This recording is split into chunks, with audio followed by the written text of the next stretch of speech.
fact that I didn't know.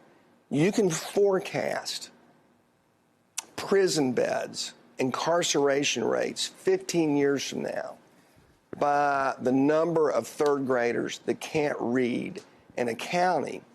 And the reason why is because 90% of a child's development, cognitive development, is done by the age of 5. So child care is so important because you have these great places where kids can aggregate, and that's where they socially develop, and so many of their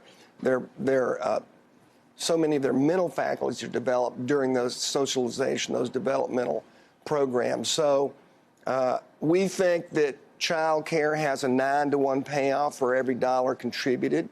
You get 9 times the bang. A kid that doesn't go to child care is probably going to be something like 33%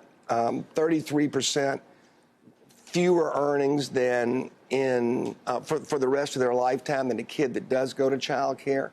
So our benefits. Welcome to the Crypto Teacher.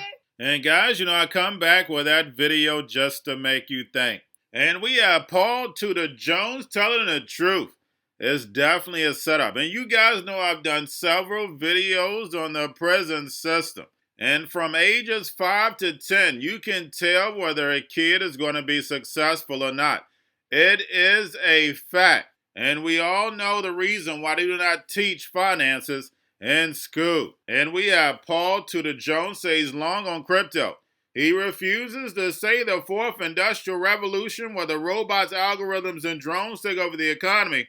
But he says crypto has a bright future. And it all depends on what the Fed is going to do. And we know what they're going to do. They're going to keep raising rates to destroy this economy. They're going to roll off of this balance sheet. Remember, they have to destroy the legacy global market, not just the United States, and then the digital economy will rise. And we have Glenn Hutchins speaking of one piece of crypto and how it's going to lower costs for everything. And we know these stable coins are nothing but digital dollars. It's all a number. Nothing will be real once they get this economy up. And we know blockchain gives NWO the all-seeing eye. And remember, the crypto teacher told you because he knows. When it comes to the New World Order, it's all planned out. You have a wonderful day. Well, actually, here's what I was going to start out by saying. If you ignore Paul Tudor Jones, ignore him at your own peril. And you may not always be right, but you were Druckenmiller. I mean, there's not many guys like you. So, I mean, I really want to hear your answer on this because I'm bullish on Bitcoin. I don't see how I can be. Yeah. So, first of all, thanks for the question. It's a great question. Here's what I see. I see this generational divide, and it's a digital divide. And unfortunately, Joe, you and I are probably on the other side of it, though I think we're both scrambling as fast as we can to understand it. If you look, and I see it all the time in our quant groups, I see it all the time in my kids' friends. If you look at the smartest and brightest minds that are coming out of colleges today, so many of them are going into crypto. So many of them are going into the Internet 3.0. It's hard not to want to be long crypto because of the intellectual capital, just the sheer amount of intellectual capital that's going into that space. And clearly, if you think about the ultimate dream of crypto, it's a borderless internet, right? Where all of a sudden you have blockchain as the verification code to allow anyone on the internet to instantly connect because the blockchain verifies who they are.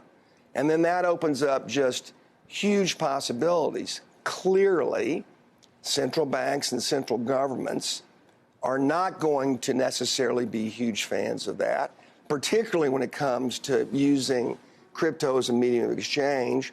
That's the number one thing that's holding it back, is the fact that you're not going to get buy-ins from governments because they lose the ability to control the creation and the supply of money. Having said that, in a world where we're starting to deglobalize and breaking down, and actually probably go in reverse, that ability to have the borderless internet, that ability to have a store of value outside of necessarily having your money denominated, whether it's in rubles or yuan or dollars, it becomes very attractive. So I've got my modest allocation to crypto. I have a trading position on top of that that goes from fully invested to zero, and I'd say right now I'm modestly invested, and I would think that it's going to have a bright future as we roll through these rate hikes at some point in time. A lot of it depends on what our central bank does. A lot of it depends on how serious we are about fighting inflation. I kind of think that when we get down to it, and that might be September, could be November. I mean, we could easily be at 2.5% rates in September, right? That's just 50 a meeting for 4 meetings. It'll be a different world. You'll now have, now the cost of owning crypto, gold, and other inflation hedges will be more significant, and it'll be interesting to see whether that's enough to quell inflation. If not, they're going to have another leg higher. Or if the Fed stops short, you're going to get another leg higher in inflation. I don't think, and this is obviously very more important, but I really wanted his thoughts on Buffett and Munger vis-a-vis Bitcoin. And I don't know if you saw their comments. I did, sure. And you're sort of a similar age of those guys. And how come you? I'm 30 years younger. How come?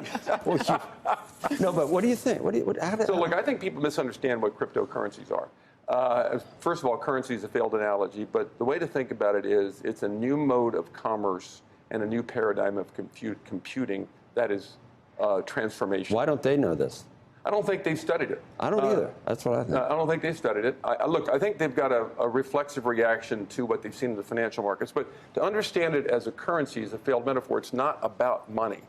It's not about the money supply. Right. It's even not necessarily about the assets that trade on exchanges. It's about the companies using the technology to transform the way people get together to do commerce or something that's of value to them. Distributed ledger has been trying to do that for 3,000 years, a distributed ledger. Now it's been done.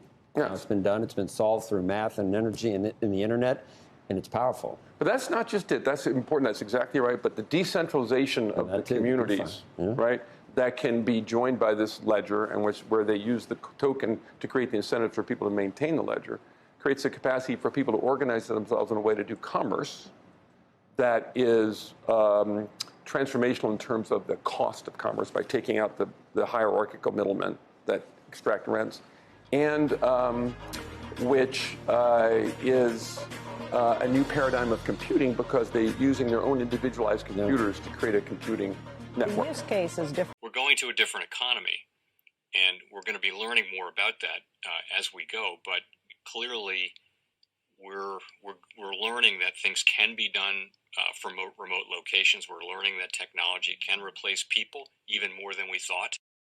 We're not going back to the same economy. We're recovering, but to a different economy, and it'll be one that is more leveraged to technology. And I worry that that is going to make it even more difficult than it was for many workers.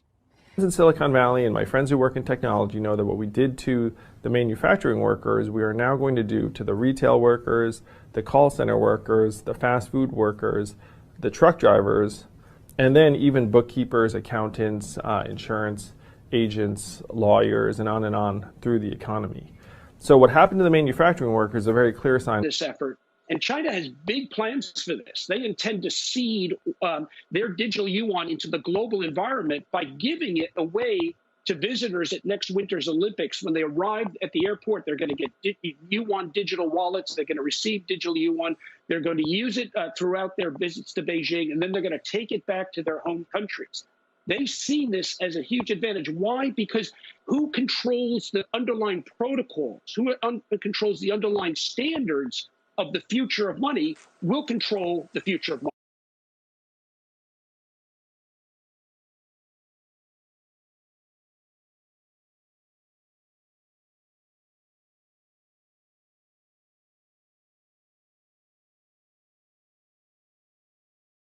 powerful person in the world is the storyteller. The storyteller sets the vision, values, and agenda of an entire generation to come. Steve Jobs. And guys, you know I truly believe in this. When you look at the New World Order, they're the storytellers. And that's the reason why I wrote my New World Order book. But guys, now it's time to change the current generation. And I wrote 3 kids books. You know, I love the Trinity because I understand the power that's in it. So I have 3 books. We have an opportunity to change the generation, to educate, not just me, but I want to show you that I take action on a daily basis. And I want you to take action on a daily basis.